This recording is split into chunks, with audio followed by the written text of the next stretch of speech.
आज बात करते हैं गोरखमुंडी के ताल्लुक से। गोरखमुंडी के हालांकि बहुत फायदे हैं और इसके कुछ नुकसान भी हैं। वो फायदे क्या हैं? गोरखमुंडी का इस्तेमाल आपकी आंखों की रोशनी के लिए, सफ़ेद बालों की समस्याओं के लिए, आधा सिर दर्द होना, इन समस्याओं में, नाक के रोग, गले के रोग, बात कफ पित्त के रोग बहुत सारे इसमें शामिल हो जाते हैं। इन सभी रोगों में अलग अलग तरीके से गोरखमुंडी का इस्तेमाल बहुत फायदेमंद साबित होता है। लेकिन आज मैं आपके लिए बाल सफ़ेद के ताल्लुक से एक नुस्खा देने जा रहा हूं, जो कि अपने आप में बहुत ही बढ़िया अच्छा नुस्खा है।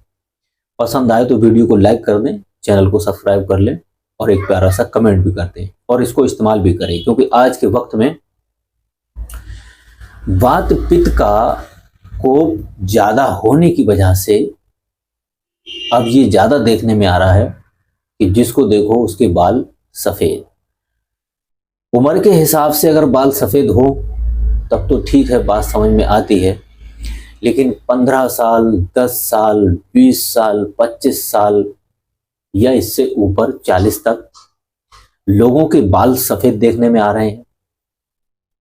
बड़े हैरत की बात है और बहुत तेजी से बाल सफ़ेद की समस्या बढ़ चुकी है। और बाल सफ़ेद को लेकर अलग अलग तरीके के सबने अपने अपने नुस्खे, अपने अपने प्रोडक्ट मार्केट में दे ही रखे हैं। तो आज आप अपना एक घरेलू नुस्खा बनाइए और इसको इस्तेमाल करिए। वो नुस्खा नोट कर लें।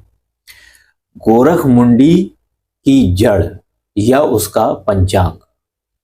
गोरखमुंडी जो जड़ी बूटी है उसकी या तो आपको जड़ या फिर उसका पूरा पंचांग, जड़, उसकी लकड़ी, पत्ता और उसका फूल, ये सब पंचांग में आ जाता है।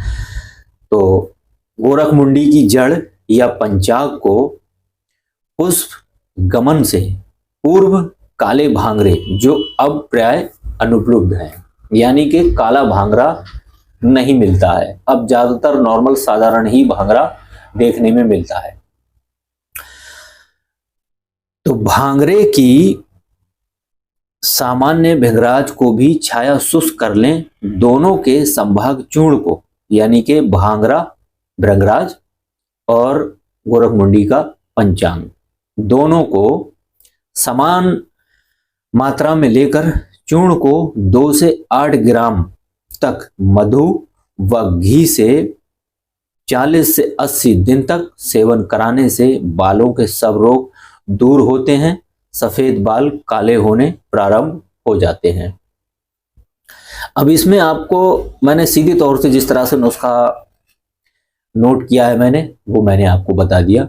अब इसमें थोड़ा सा मैं आपको ये समझा दूं आपकी सुविधा के लिए, जो आपकी समझ में ना आया हो, कि आपने भांगरे का और गोरखमुंडी पंचांग का बराबर मात्रा में तो आपने ले लिया, दोनों का चूर्ण पाउडर, और 2 से 8 ग्राम तक इसका सेवन करना है आपको। अब ये 2 से 8 ग्राम का यहाँ मतलब है उम्र का ताल्लुक। अगर कोई बच्चा 6-7 साल तक का है तो उसको 2 ग्राम, और 10 साल से प्लस वो किसी भी एज का है तो उसको 5 से 8 ग्राम तक,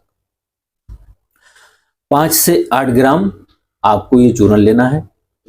और मधु व घी दोनों को मिक्स करके, मधु और घी को दोनों को मिक्स करके यहाँ पे आपको इसी में उस पाउडर को मिक्स करके खाना है। लेकिन यहाँ ये चीज मैं बड़े अच्छे से वाजे कर दूं, खुलासा कर दूं कि घी और शहद कभी बराबर नहीं खाना चाहिए।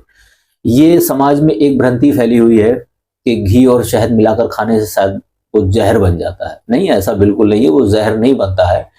हाँ, ये जरूर होता है कि अगर आप शहद और घी दोनों बराबर की मात्रा में अगर आप खाते हैं तो आपकी बॉडी में पित्त बढ़ जाएगा। पित्त बढ़ने से आपको अलग अलग तरीके की कुछ दिक्कतें सामने आ सकती है, लेकिन वो जहर नहीं बनता है।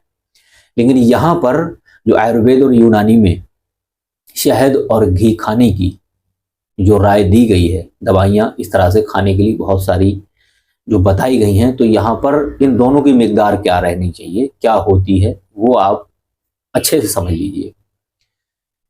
घी और शहद दोनों बराबर नहीं खाना है।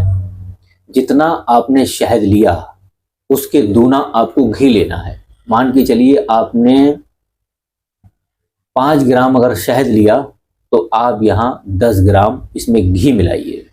इस तरीके से आप खा सकते हैं, कोई दिक्कत नहीं आएगी, बल्कि बहुत फायदा करेगा। तो 5 ग्राम शहद, 10 ग्राम घी, ये ज़्यादा भी हो सकता है किसी किसी के लिए।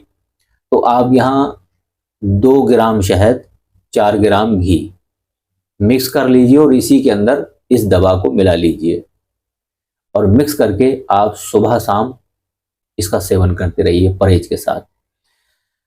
मुझे यकीन है इंशाल्लाह पूरी तरीके से कि सफ़ेद बालों की समस्या जड़ से ठीक हो जाएगी, क्योंकि यहाँ पर 40 से 80 दिन तक सेवन करने की बात कही गई है। तो आप 40 से 80 दिन इसको कंटिन्यू इस्तेमाल करिए परहेज के साथ, तो ये फ़ायदा ज़रूर करेगी। क्योंकि यहाँ पे गोरखमुंडी का पंचांग आपने लिया और घी शहद भी लिया, तो घी शहद के इस्तेमाल से एक तो आपको ब्लड की पूर्ति हो जाएगी, कैल्शियम भी मिल जाएगा, प्रोटीन भी मिल जाएगा।